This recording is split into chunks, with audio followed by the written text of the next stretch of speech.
Хәерле көн, Татарстан, хәерле көн, хөрмәтле телевизор караучылар. Бүген 23 ноябрь, сишәмбе. Мин Эльза Әхмәтҗанова һәм тапшырыбызның иҗат төркеме матур көн, күтәренке кәеф теләп калабыз. Бүгенге көн тарихка нинди вакыйгалар белән кирип калган, шул турыда кыскача булыр. 1763 елның 23 ноябрендә патшабикә Екатерина II Россиядә медицина коллегиясе булдыру турында указ игълан итә. Аның беренче рәисе итеп барон Черкасов билгеләнә. Нәкъ Черкасов халыкны оспа, ягъни чәчәк авыруыннан саклап калу өчен прививка ясау тәкъдим итә. Бүген халыкара акварель көне. Мексика рәссамы Альфредо Гуатироха 1991 елда акварель көнен билгеләп үтү тәкъдиме белән чыга. Акварель куллану рәсем сәнгатының төп төрләре булып тора. Россиядә акварель белән иҗат итүчеләр җәмгыяте 1887 елда барлыкка килгән була.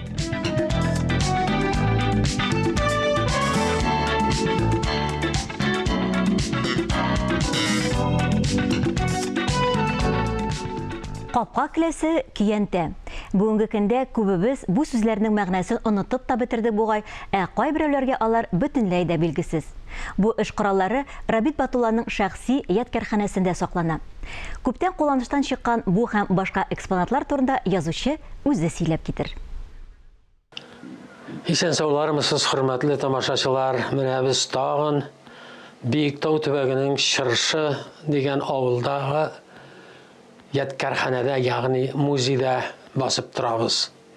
Менә монда җирдән нинди эш коралы чыга, мин шуларны җыя бардым. Кешеләр дә китерә башладылар дигән шикелле. Менә шулай итеп кичкенә генә ядкарханә пишмагы барлыкка килде менә монда. Менә бу нәрсә, бу капка киләсе.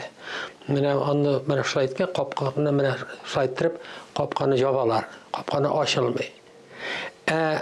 Шылтырап белән башка хәзер күрсәтергә мөмкин, башка капкаларда да шылтыраганда менә күршеләр анда табак савыт җуганда да кемгәдер килде.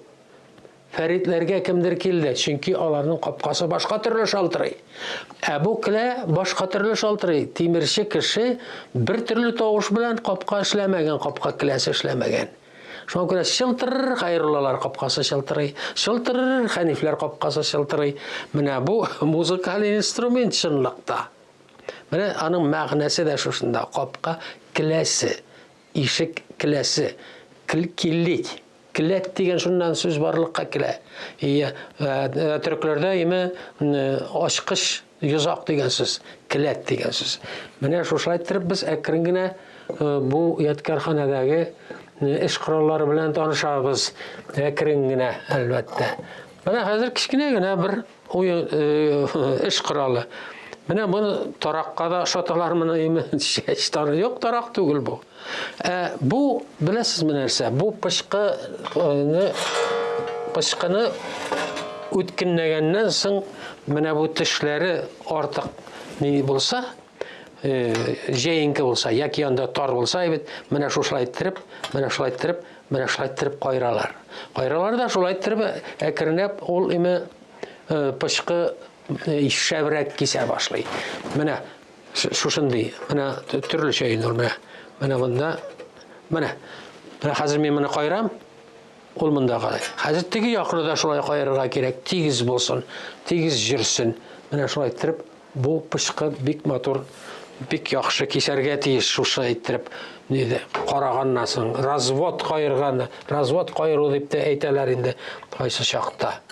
Инде хәзер тагын бер нигә. Менә бу нәрсә?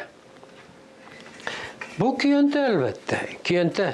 Менә кызлар, әбиләр менә шулай итеп көянтә белән су ташыйлар монда. Ике чиләк асалар.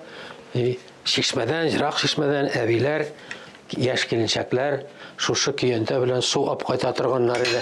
Ләкин менә тагын бер көянтә бар. Менә карагыз әле. Бу көянтә. Монсы да көянтә. Монсы да көянтә. Нинди көянтә? Моның белән су ап кайтып булмый инде, бик кыен. Нәрсә икән соң бу?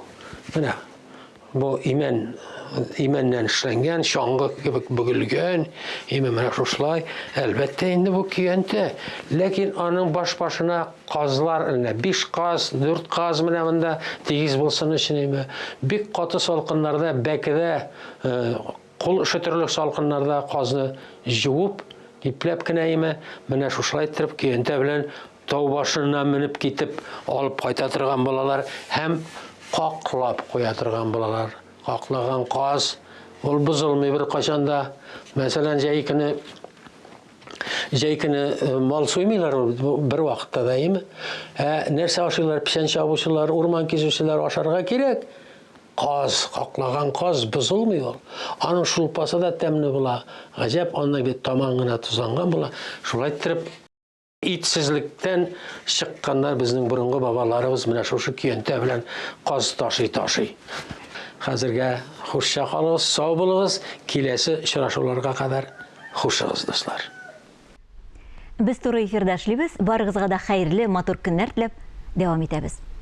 Халкыбызның танылган композиторы Рөстәм Яхинның тууына 100 ел уңайыннан Галиәскәр Камал исемендәге театр атаклы шәхесебезгә багышлап театр, музыка, Яхин дип исемләнгән спектакль тәкъдим итте. Тамашачы тарафыннан үзенчәлекле спектакль ничек кабул ителде? Бу һәм башка сорауларны мин театрның артисты Ришат Ахмадуллинга юллыйм. Бүген ул студиябызның кунагы.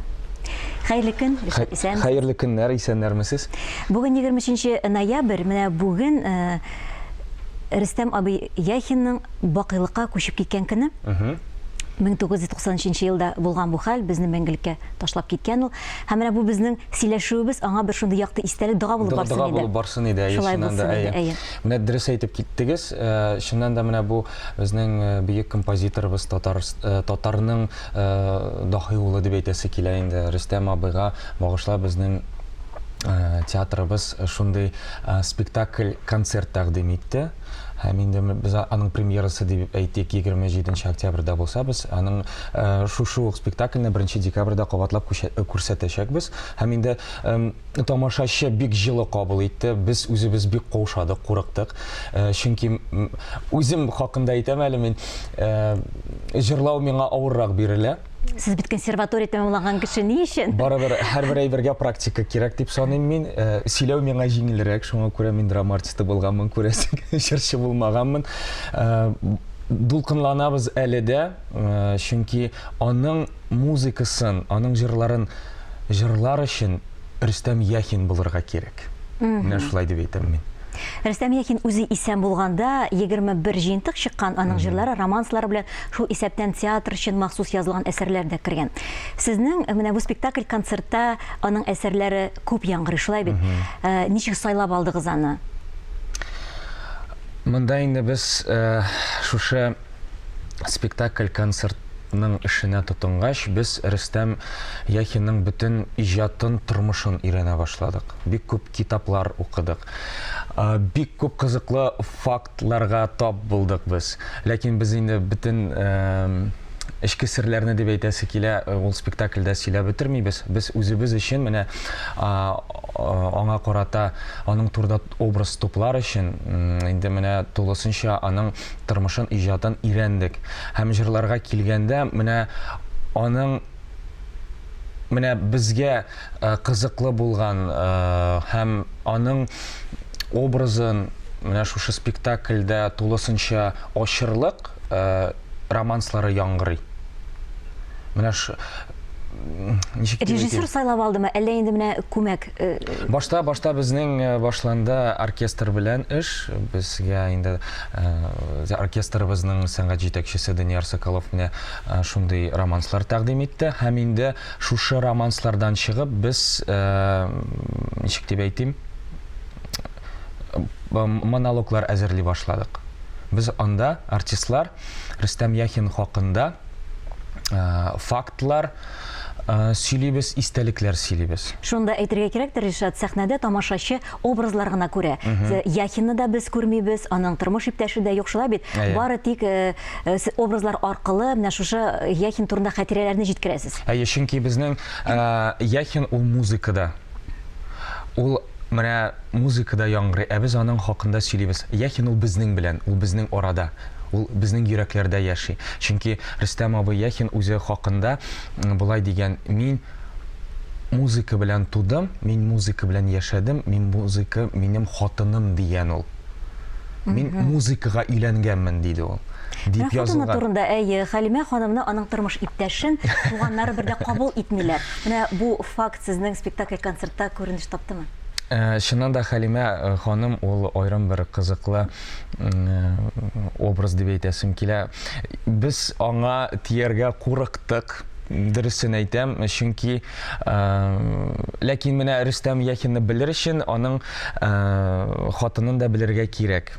Минем өчен Рөстәм абый Яхинның иҗаты менә әнисе белән яшәгән периодка бүленә һәм хатыны белән яшәгән периодка бүлдем мин үзем өчен. Әйе, үзем өчен. Менә аның туганнары, әнисе бар тормышларын инде Яхинга багышлаган. Менә бөтенесе Яхин яшәсен дип эшләгәннәр. Һәм инде хатыны да Рөстәм Яхинны яраткан, ул аны ничек дип әйтим. Әгәр дә менә Хәлимә ханым булмаса, бәлки Рөстәм абый Яхин булмаган булыр иде, дөресен генә әйткәндә. Әйе. Ләкин шундый истәлек бар. Хәлимә ханым Рөстәм Яхинга, аларга инде көндә кунакка килеп, шәйләр әзерләп, йортларын карап, идәннәрен җуып йөргән. Гашык булган шул. Ул гашык булган, әйе, менә шушы образга, аның талантына гашык булган кеше. Һәм менә шушы гашыклык Рөстәм Яхин иткәндер дип саныйм мин. Мәрьям Рахманкулова Рөстәм Яхин иҗатында зур роль уйнаган, аның туганы булган һәм безнең телевидение фондларында хатирәләр саклана. Рөстәм абыйның, әйдәгез бергәләп шуны карап китик. Әйдәгез.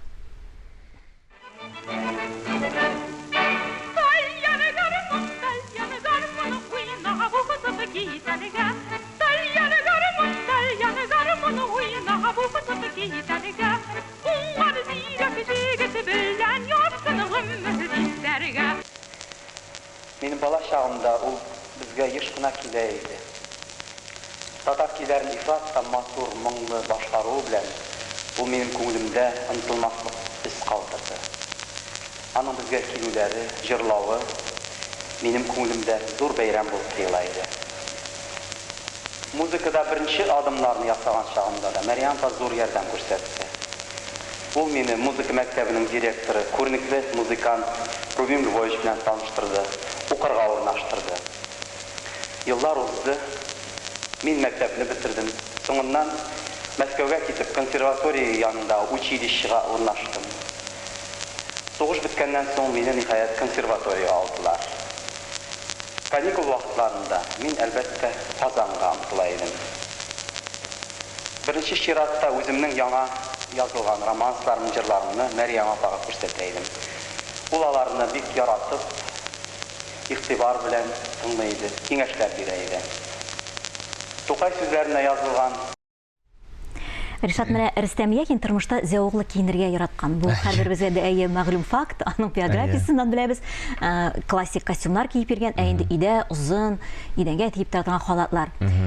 Сезнең спектакльдә бу ничек күрсәтелә? Әлеге момент дип әйтәсе килә, әлеге факт безнең спектакльдә менә шушы чорга кагылышлы стилизованный костюмнарда чагыла. Рөстәм Яхин чыннан да бик пөхтә киенгән, ул бик менә аның эчендә менә ниндидер ул интеллигент кеше булган инде, гомумән тулысынча алганда интеллигент кеше. Киенүдә, музыкада, тормышта интеллигент бар яктан да. Аның менә хатынының племянницасы Светлана ханым инде менә аның белән очрашкач сөйләп алды. Аның әле дә менә шушы күлмәкләре, костюмнары саклана, һәм алар чиста үтүкләнгән. Гел дә менә хәтеремдә дип искә ала Светлана ханым, без Рөстәм Яхиннарга кунакка килгәндә инде Рөстәм абый гел күлмәктән идә иде ди.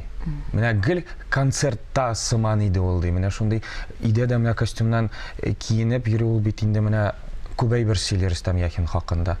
Гомумән кызыклы фактлар бик күп. Нәрсә менә тагын күп әйбер сөйлисе килә, ләкин бөтенесе дә онытыла. Мәсәлән, кыскача гына әйтеп алам, Рөстәм Яхин бала чакта 5 яшендә беренче музыка көй ишеткәч, ул елап җибәргән. Бу да тәэсир иткән музыка. Шуңа күрә миңа калса, менә бала чактан инде Аллаһы Тәгалә тарафыннан аңа менә шушы син бөек музыкант булырга тиеш дип салгандыр күрәсең. Аннары сабакташлары, коллегаларына, профессионал музыкантларга кагылсак, мәсәлән, аның концертларында бер вакытта да аның коллегалары булмаган, тыңламаганнар. Рөстәм абый Яхин бик популяр булган, аны көндә радиодан биргәннәр. Һәм монда ни киткән? Яхиновщина дип атаганнар. Ник һаман да Яхин дигәннәр. Бездә бәлки көнләшү белән дә булгандыр. Менә китаптан укыганда анда шундый менә ике мәгънә салынган. Көнчелек булгандыр инде билгеле. Ул популяр булганга күрә көнләшүчеләр күп булгандыр. Аны өнәп тә бетермәүчеләр булган, яратып бетермәүчеләр дә. Ләкин халык күңелендә инде ул менә беренче романсыннан алып халык мәхәббәтен яулаган шәхес. Бу чыннан да шулай. Менә тамашачыларга тагын бер кат исләренә төшереп китик. 1 декабрьдә кабат бу спектакльне күрсәтәчәксез сәхнәдә. QR-кодлар кирәк. Пушкин картасы белән эшли, QR-кодлар. Һәм инде әлеге тамашаны күзәтергә булачак. Үзенчәлекле тамаша спектакль, бу җырлар белән үрелеп бара һәм әле махсус кунак та бар. Әсәрен башкарачак, шулай бит, тамашачыларны көтеп калабыз. Инде бүгенге көнегезне безнең белән башлаганыгыз өчен зур рәхмәт әйтәсебез килә. Килеп, тыңлап китербез сезнең башкаруларыгызны. Күрешкәнгә кадәр рәхмәт.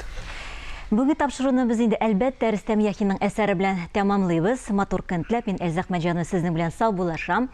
Һәр көнегезне матур уй фикерләрдән генә башлагыз. Исән, имин булыгыз.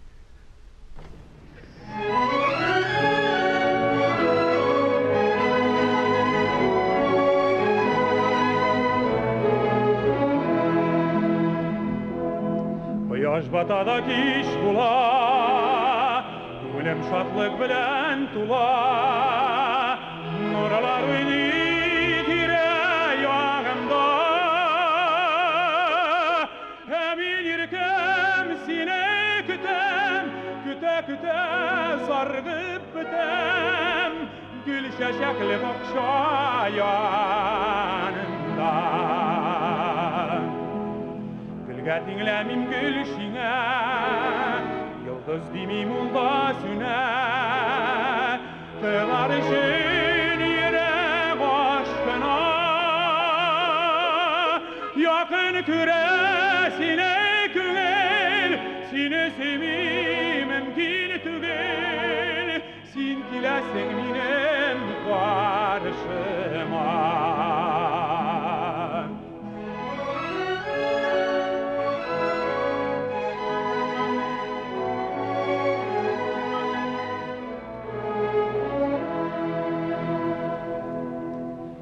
Yıldızlar kavına, күңел гүл сине сагына. Күрер өчен йөрәк ашкына, килеп җитә көткән минут, тулган айдай матур булып, син чыгасың минем каршыма. Килеп җитә көткән минут, тулган айдай матур булып, син чыгасың минем каршыма.